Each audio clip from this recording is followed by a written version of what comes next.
Hey guys, Eddie here, and today we're taking a look at the Flick to Extend, essentially, Star Wars electronic Luke Skywalker lightsaber. Now, I had seen this while I was scrolling through Amazon, looking for, like, it was essentially in a 2-pack that I saw with this, and it came with a dark saber. I canceled that because it wouldn't get here on time, and I got this. Because, well, I didn't have this kind of lightsaber yet. Looks good. You see the blade in there. And yes, this is electronic. Can you believe it? A fully retracting electronic lightsaber. We'll get to more of that later. But I'm happy. In short, I'm happy to have this, but it's had a couple flaws, but overall, let's go ahead and look at it. Obviously, done in the silver. You got black where it needs to be, gold here. Really nice gold here for the ignition plate. All the buttons and lights there. You do, unfortunately, have the Star Wars logo molded into the hilt. The battery cover, which, if I remember, I think this takes a AA. Yeah. And obviously you got the speakers right here, where the pommel is.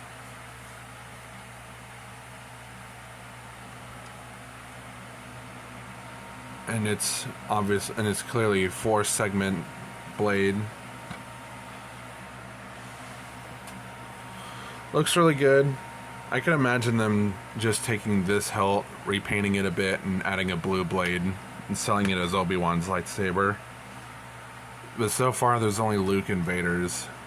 Speaking of Vader's, here's his.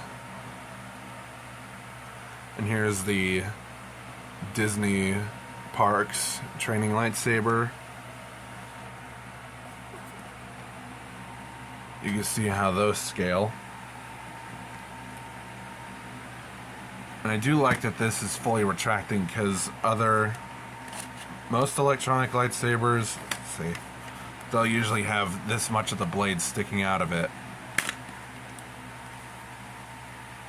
Unfortunately, what I wish this had would be what this one and even those older flick and lock sabers have, the belt clip. Or at least take a note from what Playmates did with their Power Morpher, which review coming soon, by the way.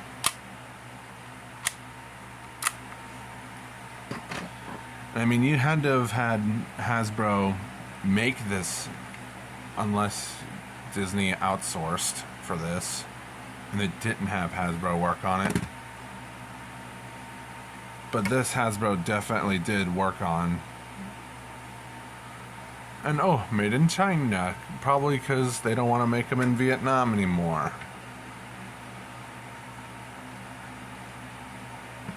But let's go ahead and turn the lights off and see how this looks. Alright, so now I'm right here. And I got the lightsaber, and it's you simply have to flick to extend it. So let's just go ahead, turn the light off, and what you do is simply flick. Obviously you need to pull it out, and you can see right there, I do have a bit of tape on there to keep it from sliding in completely, because it's not really a tight fit. And just like, hang on, let me get these. This is Vader one. Just like this Vader one, it's got those little nubs. I'm not sure how well you can see that. It's close enough. Right there, you see that little indent. You can see. Motherfucker, I hate this focus. Focus, bitch. the little indents, or bumps, essentially, where it's supposed to keep the lightsaber in place. And this lightsaber is definitely longer than this Vader one. The hilt is bigger too. Let's see here. Is it as big as the Disney Parks saber? The Disney Parks saber blade is definitely longer.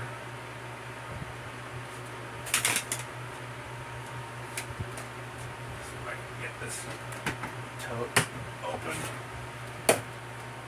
Pull out a 2002 saber. 1999 works.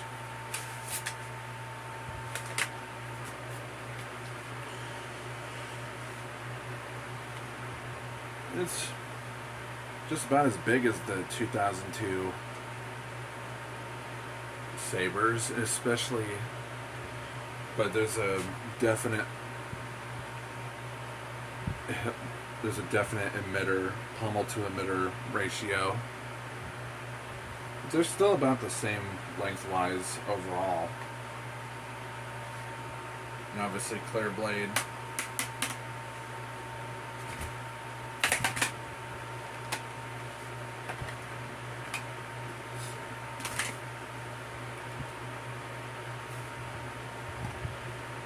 And if I can go ahead and turn off the light, we'll get this started.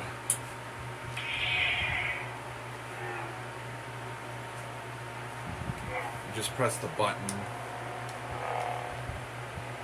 where the emitter switch would be. I'm not sure how well you can hear that because of the fan.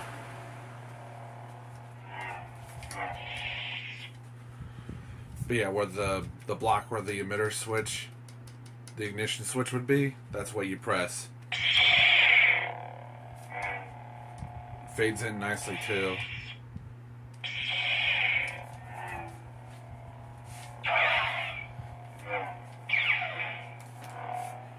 Unfortunately, even when you're trying to spin it, it'll still make those collision sounds.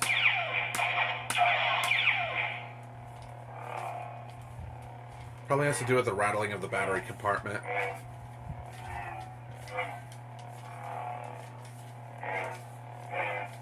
You have a nice hum to it.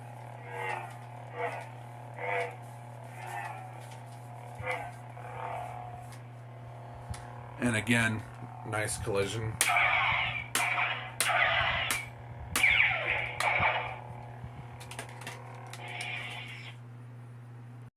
So to be fair, just pressing that.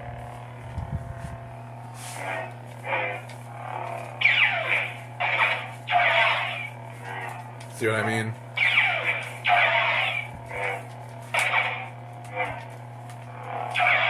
I know I suck at spinning, don't I?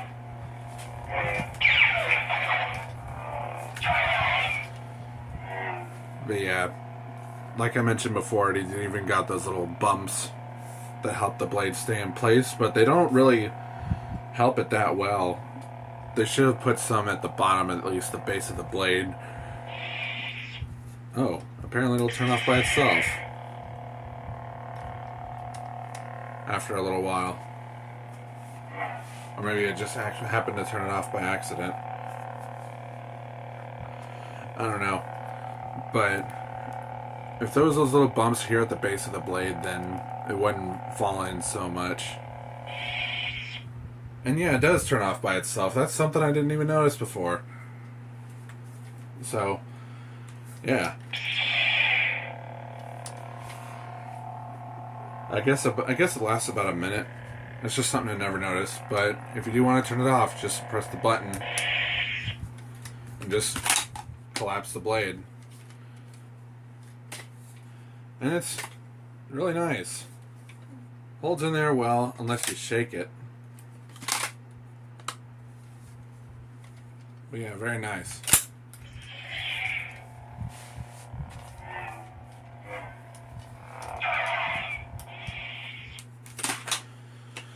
Overall, I would recommend this saber and say it's about a 9 out of 10, or rather 8.5, just because of the way the blade, the base, it isn't secure, so it'll wind up falling back, and you'll just have 3 segments sticking out. But overall, I'd recommend it. Messing with the... Damn it. I got the Megazord laying here. I accidentally bumped it out of place. But there's only Luke's and Vader's sabers that are available. Hopefully they'll do more character-based sabers, because if they could pull off a Count Dooku saber in this style, fully electronic with the retracting blade like this, I would totally pick that up. But I don't know how they do it, because it's a curved hilt.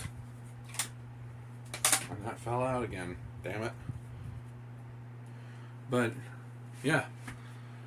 So if you could pick this up, I'd get it. It's about like $20 or $30, mostly in the $30 range. At least that's what I paid for it on Amazon. But that's it. I hope you enjoyed the video. Like, comment, subscribe, hit the notification bell. Community tab is open, so if you want to check that out and hang out there, you can. Discord, root, and socials are in the description. And if you want some art, comms are open. And I think that's all there is to say. So this has been Zeta.